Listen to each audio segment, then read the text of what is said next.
Bonjour, je m'appelle Anna. Je suis comptable depuis une dizaine d'années. Mon mari, John, travaille dans l'informatique, c'est un véritable magicien de la technologie, ce qui s'avère utile plus souvent qu'on ne le pense. Nous avons 2 enfants, Lucas et Lily, 2 jeunes pousses énergiques qui rendent notre vie colorée, honnêtement, un peu chaotique. Nous venons d'emménager dans notre nouvelle maison, un rêve que je caressais depuis la naissance des enfants. John et moi avons décidé très tôt que nous voulions une maison digne de ce nom pour que les enfants grandissent, et pas n'importe quelle maison. Nous avons donc économisé et finalement, après des années de travail acharné, nous avons réussi à acheter notre propre maison. La maison n'était pas seulement un bâtiment, c'était une promesse que nous nous étions faite l'un à l'autre et que nous avions faite à nos enfants. Le jour où nous avons emménagé, je me souviens d'être resté dans le salon vide avant l'arrivée des meubles, imaginant les souvenirs que nous allions créer. John m'a entouré de ses bras par derrière et m'a chuchoté, « Nous l'avons fait, bébé, nous sommes à la maison. Oui, on a réussi, ai-je répondu, ma voix mêlant épuisement et exaltation.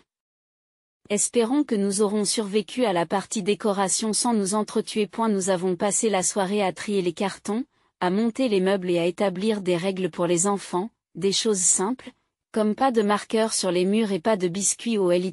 Il était tard lorsque nous nous sommes finalement endormis, le son de la respiration des enfants provenant des chambres voisines étant la meilleure des berceuses. Tout allait bien. L'installation a pris moins de temps que je ne le pensais, principalement parce que j'ai décidé de travailler à domicile. Mon patron, Bless Essat, m'a soutenu plus que je ne l'espérais. Il m'a laissé gérer les comptes de l'entreprise à distance, à condition que je tienne mes comptes. Ce que je fais toujours. Ce n'est que 2 mois après le déménagement que nous avons eu une surprise. J'étais dans la cuisine, essayant de déterminer si la cafetière était simplement compliquée ou si j'étais en manque de caféine, lorsque j'ai entendu frapper à la porte. Je me suis essuyé les mains sur mon jean et j'ai ouvert la porte, où se tenait Suzanne, la mère de John. Ma belle-mère avait ce regard, le genre qui disait qu'elle préparait quelque chose, mais qu'on ne le découvrait que trop tard. Suzanne, c'est une surprise. Qu'est-ce qui t'amène ici? J'ai réussi à garder mon garçon stable, mais intérieurement, je me préparais déjà. Oh, Anna, ma chérie, mes petits-enfants me manquent tellement. Tu sais, j'ai toujours rêvé de vivre dans une grande maison comme celle-ci. Elle dit, en regardant autour d'elle, se sentant déjà chez elle sans invitation. John descendit les escaliers, ayant entendu la voix de sa mère. Maman, tu aurais dû appeler. On serait venu te chercher. C'est absurde, je voulais te faire la surprise. Et puis, il est temps que je passe du temps avec mes petits-enfants. Déclare Suzanne en déposant un baiser sonore sur la joue de John. J'ai jeté un coup d'œil à John, essayant d'évaluer sa réaction. Il haussa légèrement les épaules, un message silencieux qui disait, « Que pouvons-nous faire ?» Cela faisait une semaine que Suzanne s'était installée dans notre salon. Chaque matin, je passais sur la pointe des pieds devant sa chambre improvisée pour me rendre dans la cuisine. La tension était aussi forte que les toasts brûlés que je jetais à la poubelle avant que quelqu'un ne les sente. Cet arrangement était censé être temporaire, mais chaque jour qui passait, le malaise s'installait plus profondément dans notre vie de famille. Ce mardi-là, j'ai dû partir tôt pour une rare réunion en personne au travail, ce qui m'a obligé à enfiler de vraies chaussures et à troquer mon pantalon de survêtement contre un pantalon de ville. Au moment de partir, Suzanne n'était plus qu'une silhouette sous les couvertures du canapé. J'ai chuchoté un au revoir aux enfants et je suis parti avant que le soleil ne soit complètement levé. À mon retour, la maison était étrangement silencieuse. J'ai appelé Lucas, Lily, m'attendant à les entendre descendre les escaliers en trombe. A eu lieu de cela, Suzanne est apparue au bas de l'escalier, avec un large sourire, comme si elle avait gagné à la loterie. Anna, ma chère, viens voir ce que j'ai fait à l'étage. Une petite surprise pour tout le monde. Son enthousiasme me mettait les nerfs à vif, mais je la suivais, ma curiosité exacerbée malgré mon appréhension. En arrivant en haut de l'escalier, la première chose que je remarquai fut le vide absolu de la chambre de Lucas. Mon cœur se serra. Là où se trouvaient tous ces posters de super-héros, pendaient maintenant des rideaux ternes et des photos de paysages qui criaient une vie d'adulte ennuyeuse. Qu'est-ce qui se passe, Suzanne? Les mots sont sortis de ma bouche avant que je ne puisse les rattraper. Elle a écarté les bras, comme si elle présentait un jeu télévisé. J'ai déplacé Lucas dans la chambre de Lily. Ils sont jeunes, ils peuvent partager, n'est-ce pas? Et regarde, j'ai apporté certaines de mes affaires pour que ce soit plus confortable pour moi. Je suis entrée en trombe dans la chambre de Lily, maintenant encombrée de 2 ensembles de tout, et de mes enfants assis sur le lit, l'air malheureux. Les yeux de Lucas étaient rouges et la lèvre de Lily tremblait. Maman, pourquoi devons-nous partager maintenant? Nous avions nos propres chambres. Lucas se plaint, la voix fêlée. Je sais, chérie. Je n'étais pas au courant. Dis-je, la voix douce, mais bouillonnante à l'intérieur, en me tournant vers Suzanne. J'ai vendu ma maison pour me rapprocher de vous tous. Je n'ai nulle part où aller. Déclara-t-elle, un regard triomphant dans les yeux. J'ai senti la pièce tourner un peu. Tu as fait quoi? John ne m'a pas dit ça. Eh bien? Il le sait maintenant. C'est ma chambre maintenant. Fin de la discussion. Dit-elle en entrant dans l'ancienne chambre de Lucas et en fermant la porte avec un bruit sourd et définitif. J'ai rassemblé les enfants et je suis descendue, l'esprit en ébullition. Quand John est rentré, je l'attendais, les enfants mangeaient tranquillement leur dîner, la tension était palpable. John, il faut qu'on parle. Il faut qu'on parle, tout de suite. Je lui ai dit, en le prenant à part dès qu'il a franchi la porte. Ta mère a emménagé dans la chambre de Lucas. Elle a mis les enfants dans la même chambre sans nous demander notre avis. Et elle m'a dit qu'elle avait vendu sa maison. Et elle se passa les mains dans les cheveux, aussi choquée que moi. Elle a vendu sa maison? Elle ne me l'a pas dit. C'est de la folie. Je vais lui parler. Ce soir-là, une fois les enfants couchés et la maison silencieuse, John frappa à la porte de sa mère, essayant de lui faire entendre raison. Les voix étouffées allaient et venaient, son ton suppliant, le sien défiant. Je me suis assise sur notre lit, réfléchissant à la façon dont notre maison de rêve s'était rapidement transformée en champ de bataille. John est revenu 1 heure plus tard, l'air vaincu. Elle ne veut pas bouger. Elle dit que c'est son droit. Je suis désolée, Anna. Je ne sais pas quoi faire. Chaque jour était une nouvelle aventure de patience. J'avais installé mon bureau dans le coin de notre chambre, le seul endroit où je pouvais prétendre à une certaine tranquillité pour mes appels professionnels. Mon travail de comptable n'était pas quelque chose que l'on pouvait mettre en pause et jouer à sa convenance, mais essayer d'expliquer cela à Suzanne. Ce jeudi-là, j'étais en train de réconcilier quelques comptes, mon ordinateur portable rempli de feuilles de calcul et de rapports, lorsque Suzanne a fait irruption, un sac de course au bout du bras. Anna, tu passes toute la journée sur ce truc. Tu ne fais jamais de pause? M'a-t-elle reproché? Sans se soucier du fait que j'étais en plein appel avec un client. Suzanne, je suis en ligne, sifflai-je en couvrant le micro de ma main, les joues brûlantes d'embarras. Oh, on dirait plutôt que tu discutes avec ta petite amie. Elle a gloussé et haussé les épaules, posant ses achats sur la table, étalant ses derniers trésors sur mon espace de travail. J'ai mis l'appel en sourdine, le cœur battant. Suzanne, j'ai besoin que l'espace soit dégagé. Je travaille. Tu travailles?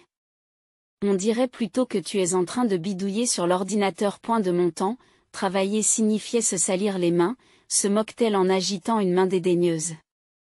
Ne voulant pas discuter davantage, j'ai coupé le son de l'appel et j'ai essayé de me concentrer, mais ma concentration s'était effondrée. Alors que je terminais l'appel, Suzanne s'était déjà envolée, probablement pour ranger son nouveau butin d'achat au rabais, de figurines inutiles et de vêtements démodés qui semblent se multiplier chaque jour. Plus tard dans l'après-midi, le bruit des pleurs a de nouveau brisé ma concentration. C'était Lucas, qui sanglotait pour quelque chose dans le salon. Laissant tout tomber, je me suis précipitée vers lui et l'ai trouvé avec une pochette de bandes dessinées vide dans les mains. Maman, mes bandes dessinées Spider-Man ont disparu. Je les ai laissées ici. Mon cœur s'est effondré. Allons demander à Suzanne, mon chéri. Peut-être qu'elle les a déplacés. Nous avons trouvé Suzanne dans sa chambre, la porte entr'ouverte, entourée de piles de ses conquêtes de shopping. Suzanne, as-tu vu les bandes dessinées de Lucas? Demandai-je en essayant de garder une voix égale. Elle a levé les yeux, le nez plissé de dégoût. Ces vieilles choses? Je les ai jetées. Elles encombraient le salon et je ne supporte pas les araignées. Des choses rampantes et effrayantes. Je n'ai pas besoin de ces absurdités dans la maison. Le visage de Lucas se crispe, des larmes coulent sur ses joues. Mais grand-mère? C'était ma préférée. Spider-Man n'est pas réel. Il ne rampe pas. Je m'en fiche. Je ne les aime pas, et ils sont partis. Suzanne a craqué, retournant à son désordre. Alors que Lucas se calmait, je suis entré dans le couloir, l'esprit en ébullition. Le mépris de Suzanne pour ce qui ne lui appartenait pas devenait insupportable. Chaque centimètre carré de l'espace était peu à peu envahi par ses affaires, ses règles, sa présence. Dès l'aube au crépuscule, la présence de Suzanne était comme un nuage, jetant une ombre sur la vie quotidienne de notre famille.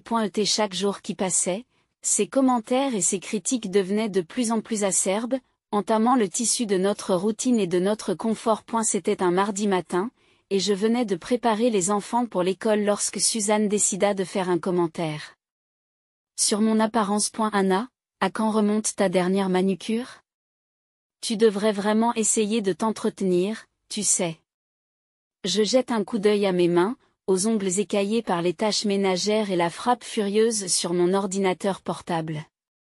Je n'ai pas chômé, Suzanne. Tu sais, m'occuper des enfants et travailler à la maison. Elle a peur et secoue la tête. Un petit effort ne ferait pas de mal. John apprécierait. Ignorant la douleur de ses paroles, je suis allé à la cuisine pour préparer le petit déjeuner. Mais dès que j'ai servi les œufs et les toasts, Suzanne est passée à la critique suivante. C'est comme ça que tu cuisines d'habitude? C'est un peu fade, ma chère.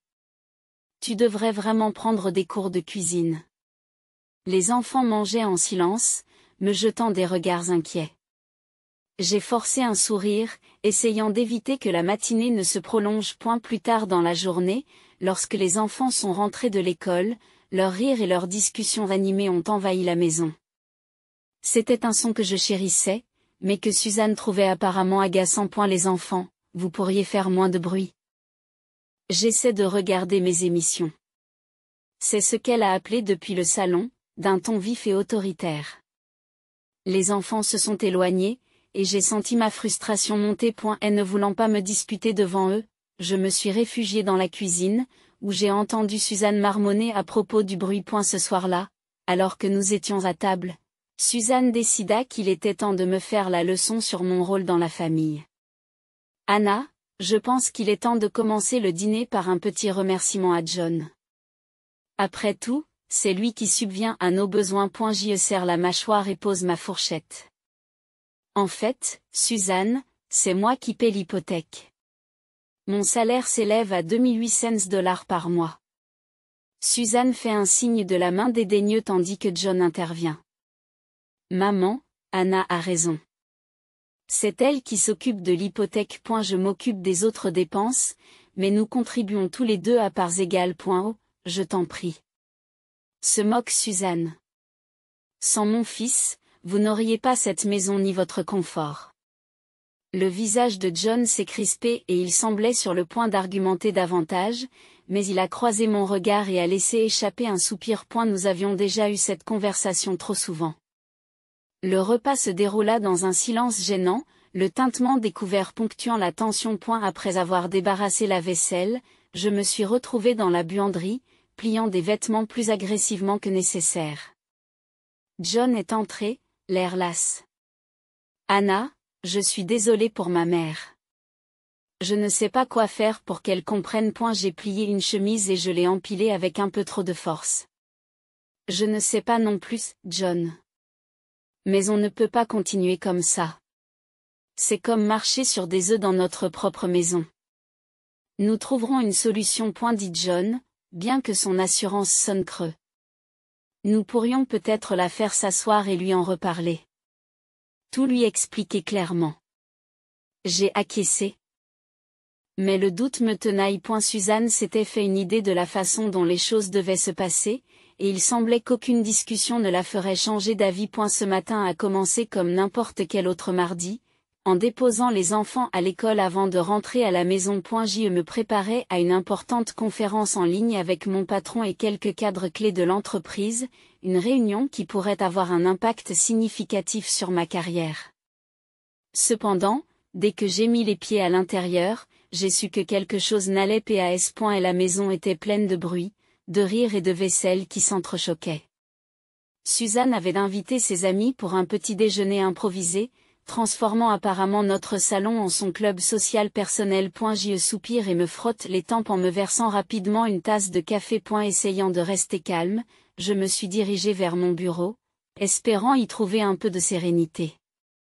Alors que je m'installais, réglant ma webcam et révisant une dernière fois mes notes, j'entendis les discussions et les rires étouffés qui provenaient du salon. J'ai fait de mon mieux pour les ignorer et me concentrer sur la discussion à venir. Mais alors que la réunion commençait et que j'expliquais les projections trimestrielles, la porte de mon bureau s'est ouverte en trombe. Suzanne, accompagnée de sa troupe d'amis, a fait irruption en demandant bruyamment, « Anna, pourquoi ne nous as-tu pas fait du café aussi, et où est notre petit déjeuner ? » Tu ne peux pas ignorer tes invités. Stupéfaite, j'ai coupé mon micro, les joues rougies par l'embarras. Suzanne, je suis en pleine réunion de travail. Est-ce que ça peut attendre ? Sifflai-je en essayant de garder ma voix basse et calme. Non, ça ne peut pas. Tu crois que parce que tu travailles, tu peux négliger tes devoirs d'hôtesse ? Rétorque Suzanne, dont la voix s'élève à chaque mot. Frustrée, je la montre du doigt. Baisse d'un ton, je travaille. En réponse.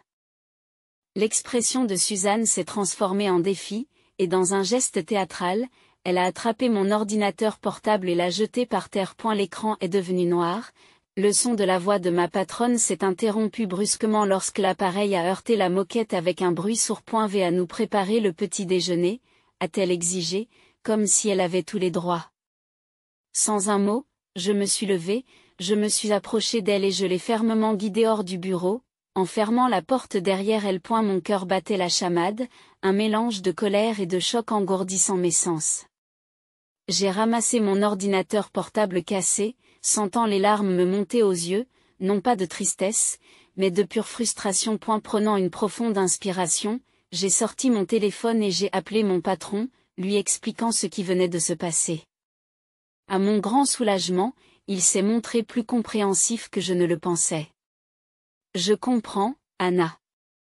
Les situations familiales peuvent être difficiles. Voyez si vous pouvez vous en sortir, d'accord ?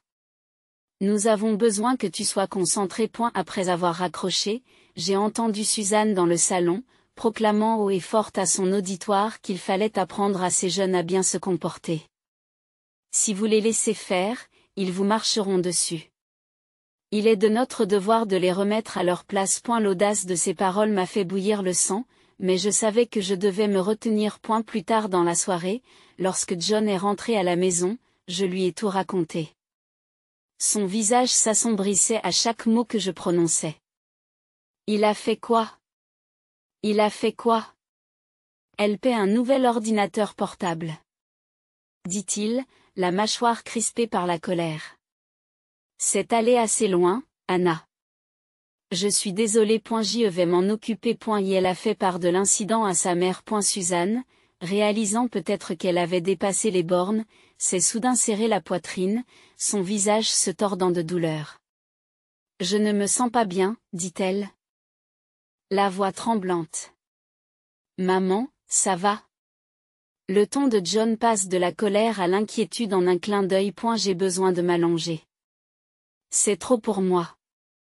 Dit Suzanne avant de se réfugier dans sa chambre et de s'y enfermer. Le lendemain matin, Suzanne déclara qu'elle se retirait dans une pension de famille pour se refaire une santé, et je la regardai faire ses bagages avec un calme exercé, masquant la tempête de pensées qui tourbillonnait dans ma tête. Sa déclaration soudaine de maladie, miraculeusement programmée pour éviter les retombées de la casse de mon ordinateur portable, me semblait trop commode. John, tout aussi sceptique, tenta une nouvelle fois d'aborder le sujet de l'ordinateur cassé, mais elle esquiva ses inquiétudes d'un geste aérien, promettant d'en parler plus tard. Alors que son taxi disparaissait dans l'allée, John se tourna vers moi, un mélange de soulagement et de détermination sur le visage.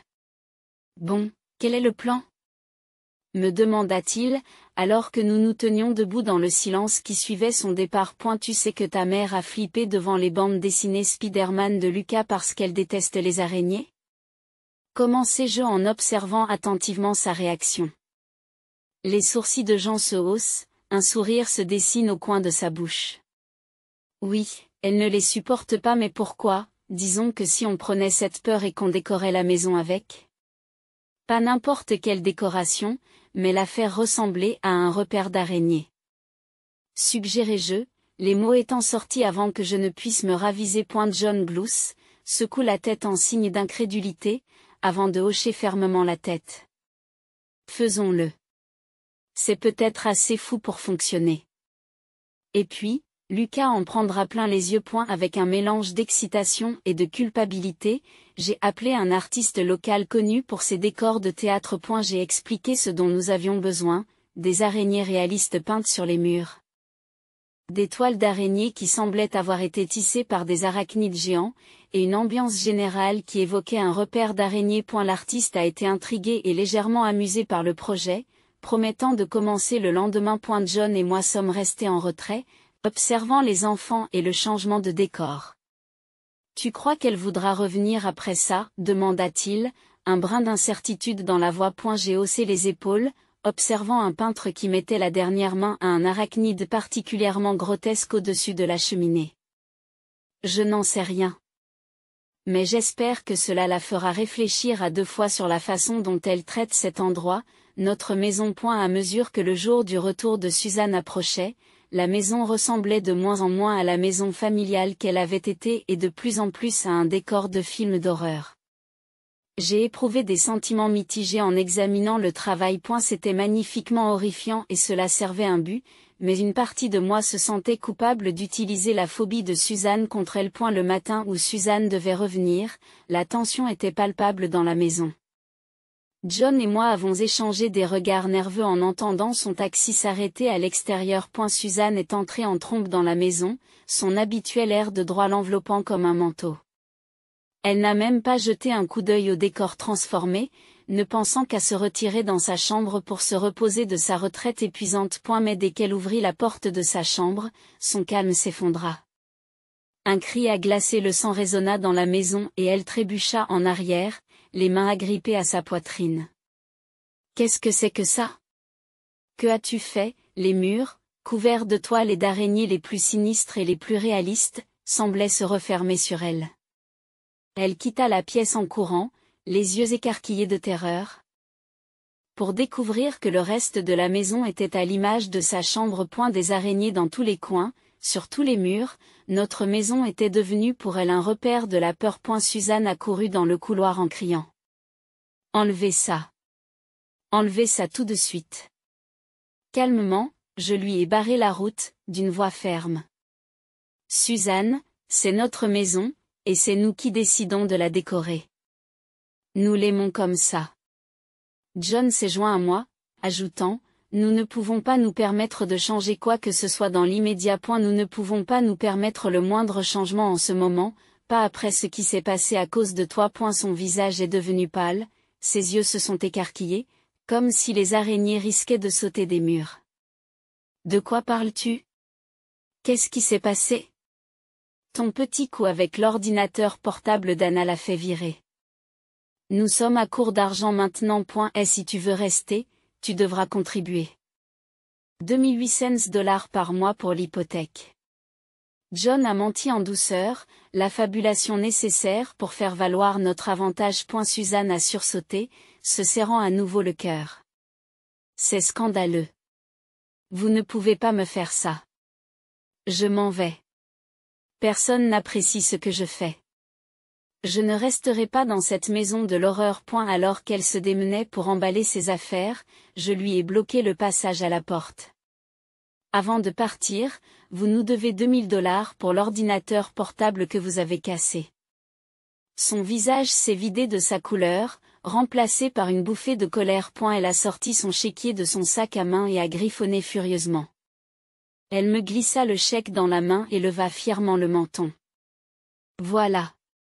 Maintenant, je pars pour de bon. John et moi l'avons regardé tirer sa valise vers la porte, la tête haute, mais les épaules tendues. Lorsque la porte s'est refermée derrière elle, la tension qui régnait dans l'air s'est dissipée. Remplacée par un soupir collectif de soulagement. Nous nous sommes tournés l'un vers l'autre, John m'entourant de ses bras, nous riant tous les deux, un peu de soulagement, plus d'incrédulité devant la façon dont les choses s'étaient déroulées. Nous avons réussi, Anna.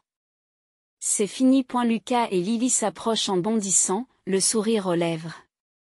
Grand-mère est vraiment partie, demanda Lucas, sa voix mêlant espoir et incertitude. Elle est partie, mon pote, confirma John en ébouriffant les cheveux de son fils. La maison est de nouveau à nous. On peut garder les araignées, non, demanda Lily, les yeux brillants de malice. Nous verrons bien, chérie, dis-je en riant et en embrassant son front. Nous verrons bien. Ce soir-là, alors que je bordais les enfants dans leur lit, leur chambre enfin libérée de la présence envahissante de Suzanne, je sentis une paix s'installer en moi. Nous avions retrouvé notre maison, notre vie, et même si la méthode n'était pas conventionnelle, le résultat était tout ce qui comptait. J'ai continué à travailler à domicile en tant que comptable, toujours assis à mon fidèle bureau près de la fenêtre, avec vue sur le jardin où jouaient les enfants. Bien sûr, je n'avais pas vraiment perdu mon emploi, il s'agissait d'un stratagème pour pousser Suzanne à prendre des responsabilités, et heureusement, cela a fonctionné. Et la vie sans Suzanne était moins dramatique. Lucas s'est plongé dans ses bandes dessinées, souvent étalées sur le sol recouvert de toiles d'araignée, dessinant ses propres super-héros. Lily s'est mise à jardiner, son petit coin de terre à l'extérieur s'épanouissant sous son regard attentif, un contraste saisissant avec la fausse menace arachnide à l'intérieur. Quant à Suzanne, aux dernières nouvelles, elle avait déménagé dans une maison de retraite. Il n'est pas surprenant que, selon les rumeurs qui nous sont parvenues, elle ait repris ses vieilles habitudes. Se chamaillant avec l'administration et se querellant avec les autres pensionnaires. Certaines personnes ne changent jamais.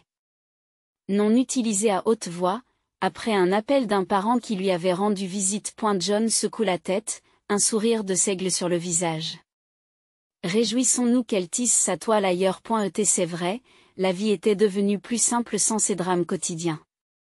Nous avons rétabli les relations avec les amis et les voisins, dont certains avaient été aliénés par Suzanne à cause de sa curiosité et de ses plaintes. Nous avons recommencé à recevoir des invitations pour des barbecues et des fêtes d'anniversaire dans l'arrière-cour, des réunions sociales que nous avions évitées pendant la présence de Suzanne dans notre maison. Un jour, alors que j'étais en train d'organiser une vidéoconférence avec un client, j'ai aperçu Lucas et Lily dehors, riant en se poursuivant dans le jardin, se réfugiant sous des draps suspendus pour les faire sécher. Et la normalité de cette situation m'a rempli d'un profond sentiment de satisfaction.